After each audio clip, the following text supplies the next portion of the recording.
শুভ সকাল। কেমন আছেন সবাই? আশা করছি সবাই ভীষণ ভালো আছেন। আর এই তো আমরাও বেশ ভালোই আছি। তো এখন দুবাইতে অনেক সকাল বলতে 5:15 বাজছে, আর আমি আদির টিফিন বানানো শুরু করেছি। ওই কারণ এখানে স্কুল বাসগুলো অনেক সকাল সকাল চলে আসে। তো এখনও ঘুমাচ্ছে ওরা, আমি টিফিনটা রেডি করে তারপর ডাকবো। আর আমি সবসময় চেষ্টা করি আদিকে সকালবেলা যে টিফিনটা দেব সেটা আমাদের সকালের ব্রেকফাস্টে অ্যাড করার জন্য।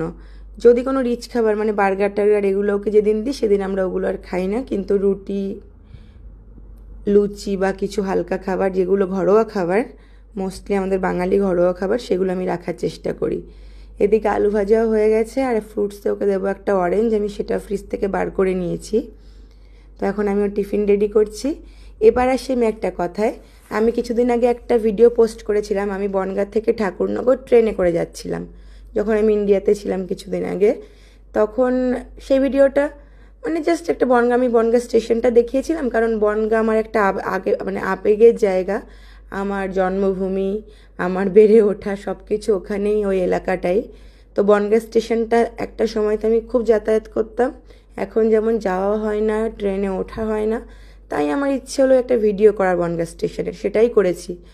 আমি যারা আমার ভিডিও প্রতিনিয়ত দেখেন তাদের তো আমার লোকালিটিটা একটু দেখানো উচিত আমার মনে হয়। তো সেখানে একটা আদা বুড়ো মাঝবয়সী লোক, কেউ গিয়ে কমেন্টটা চেক করে নেবেন সেখানে যদি কারো দেখতে ইচ্ছে করে, আমাকে কমেন্ট করেছে, তোমার ভিডিও দেখে কেউ বনগাঁ যাবে না, যার কলকাতা যাওয়ার সে কলকাতা যাবে, বনগাঁ কেউ কেন যেতে যাবে? তো আমি সেই মাঝবয়সী আদা বুড়ো লোকটাকে বলতে চাই, আপনাকে কে বলেছে বনগাঁ যেতে? যাবেন কেন আপনি বনগাঁ? আপনি থাকেন না, আপনি যেখানে থাকেন। আর আপনাকে কেই বা বলে আমার ভিডিও দেখতে? আমি আপনাদের মতো আতাল পাবলিকদের জন্য ভিডিও বানাই না। তো ভালো না লাগলে ভিডিও দেখবেন না, কিন্তু এই আতালের মতো কমেন্ট করবেন না, কারণ আমি এমন কোনো বাজে ভিডিও বানাই না যেখানে আতালের মতো কমেন্ট করতে হয়।